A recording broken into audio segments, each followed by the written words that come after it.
and welcome to Pacific Magazine. I'm Senior Airman Sarah Brice. Today I'm in Indonesia with the U.S. and Indonesian Army as part of exercise Garuda Shield. But before we get any further into the event, what exactly does Garuda Shield mean? The Garuda is a mythological creature found in Hinduism and Buddhism, usually shown with the wings, beak, and feet of an eagle and the arms and torso of a man. It also happens to be the national symbol of Indonesia and can be found everywhere from airline symbols to soccer teams to statues. It's even on all the money here. Said to be impossibly large, it's a figure of force, speed, and knowledge. Combined with the shield, or defense, portion of the exercise, the symbol of Garuda Shield fleshes out into a well-rounded representation of military prowess. That ability will be shown throughout the exercise as the beginning of Garuda Shield kicks off. Ceremonies. Admittedly, not the most exciting part of any event, but soldiers are braving the heat to take part in the start of the largest exercise between the U.S. and Indonesia. Today is a celebration of the 7th year of Garuda Shield. This is an important exercise that enables the U.S. and Indonesia to engage not just in military affairs, but as partners in the Asia Pacific. More than 500 combined troops are gathered in Ciledug, Indonesia, to help build specific capabilities. This exercise is expected to provide a common understanding for the soldiers in the implementation of global peace operations dan kemanusiaan.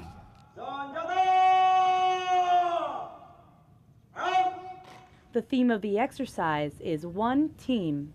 In that both the Indonesian Army and the U.S. Army will work together in a challenging training environment as one team.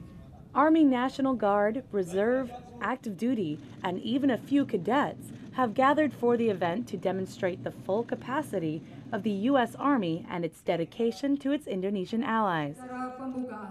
As the first day comes to a close, we move to the first training portion of the exercise. So you're lost in the wilderness with no food. How do you survive? We got a little taste into jungle training. Taste is the right word to use. Soldiers from the 82nd Airborne Division are learning what treats they can eat when their food supplies run low.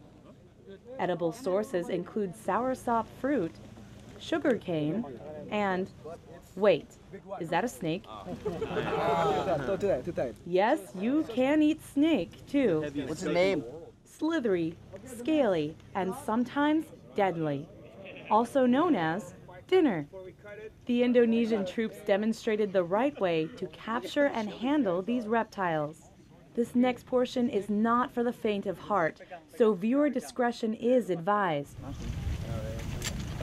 When the snake is freshly killed, its blood is safe to drink.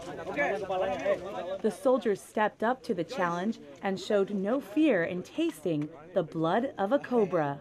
Oh yeah, I drank the blood. It's not too salty, a little sweet. It's not bad. And how did the cooked product taste? It's different. Cobra doesn't taste like chicken. It tastes kind of like beef, like really, really well-cooked beef.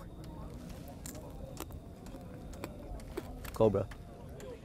In an eat-or-be-eaten environment like the jungle, the soldiers now have a much better chance of surviving thanks to their Indonesian counterparts. I would do great in the jungle because of this training, jungle training. Snake. And with that, we move on to a scenario where the Indonesian Army can take a bite of knowledge with a different kind of training. People who live in glass houses shouldn't throw rocks. But what if you're trying to infiltrate one? These over here are glass houses. We use them a lot as training aids. Okay, so they're not real glass houses. They're just lines marking where walls should be. But it allows for U.S. soldiers to see any adjustments that need to be made as their Indonesian counterparts learn how to clear a room of hostile forces. The next portion of the training includes actual walls. Well, sort of. These tire walls create a simulated room environment, complete with varying architectural designs and bad guys. One of the main objectives for Exercise Garuda Shield is to build a better understanding of one another. Under? Come on. Training together in an event like this can go a far way in achieving that goal.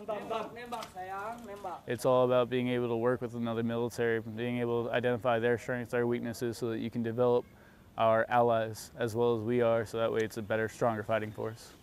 And this Indonesian fighting force has left the training field today with a better understanding of how to clear a hostile building. They picked it up, no problem. Now they're proficient. With these new building blocks of knowledge firmly in place, it's time to learn how to slow down and relax. It's nice to take a break from the daily grind. Today we went on a little mini excursion to Taman Mini Indonesia. Mini Indonesia, a place where U.S. Army Pacific soldiers can experience the culture of their allied country. Right now, it's time to enjoy the environment. But we only went to one museum, and in the museum, I like looking at the traditional wear. Museums are nice, but just being involved in the community can go a long way in understanding our allied country. Part of the culture includes the food. So over here we have some orange float soda, some free corn soup, rice in a bag, and I don't even know what this is, but I'm gonna try it. Tastes like chicken.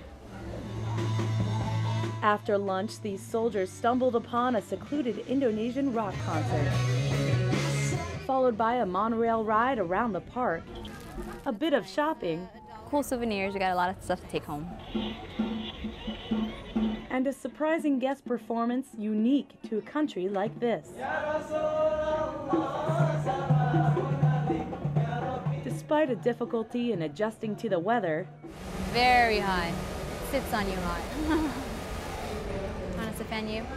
the soldiers had a chance to learn and laugh their way to a successful cultural experience. It's been nice. Is that a good word? Tomorrow they continue with operations for bilateral exercise Garuda Shield. An operation comes in almost a literal sense as the next event arrives right outside of the training area. Regular medical checkups in Indonesia might not be so easy to get. That's why the U.S. and Indonesian Army came together to open up their clinic to the local community. Yeah, that's just dryness. Be able to come out here and do what we're doing right now, it is exactly why I'm in the Army. 220 patients signed in and waited for their chance to be seen by the 5 medical providers available. During the wait, they got a chance to interact with U.S. soldiers. For many, this is the first time seeing an American up close, and even rarer, seeing one in uniform. For them to see that we're good people and we just want to help, it's an amazing thing. The event is basically all about community relations. The clinic offered a free class to children on taking care of their teeth and played games with them to pass the time. All the locals seem to be really enjoying it, and nothing but positive comments from all of them. Hi. Many of these people have been living with chronic backaches and headaches for years until this event brought some relief. Maybe that's just a common thing and they just have to endure it. And they just don't go to the doctor, not like how we can, just almost any time. As the medical care came freely, so did the smiles. It seems like we're making a lot of good friends and creating a lot of great allies in this part of the world. We're here to help and we're friendly and we want to assist in as much as we can. USA military, thank you so much for help us in Indonesia. This helpful event is followed by another that will help save lives in a different sort of way. Look, up in the sky. It's a bird. No, it's a plane. And it's full of soldiers jumping to the rescue in a target assault exercise. Our specific mission was to assault target number 1 with our counterparts. U.S. paratroopers and their Indonesian counterparts are targeting these abandoned buildings in the middle of Indonesian farmland.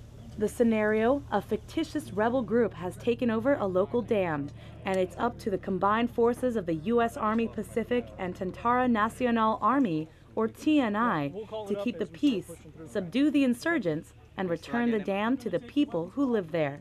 Yeah, this is like the last final event. We've been training with these guys for about the past 2 weeks, you know, doing house raids, familiarizing each other with our weapon systems. The terrain out here is difficult to navigate. We were crossing over little canals with bamboo bridges and walking little rice paddy partitions about, I don't know, this big, about a foot. After trekking through rice paddies, they get into position. Some groups breaking off to raid the buildings, while the others stay back for fire support. They're highly disciplined. They're motivated. I've never seen so much esprit de corps between like a group of infantry guys. Despite the language differences, both countries work together to secure the area and bring peace back to the community. We did good. TNI are definitely a squared away army.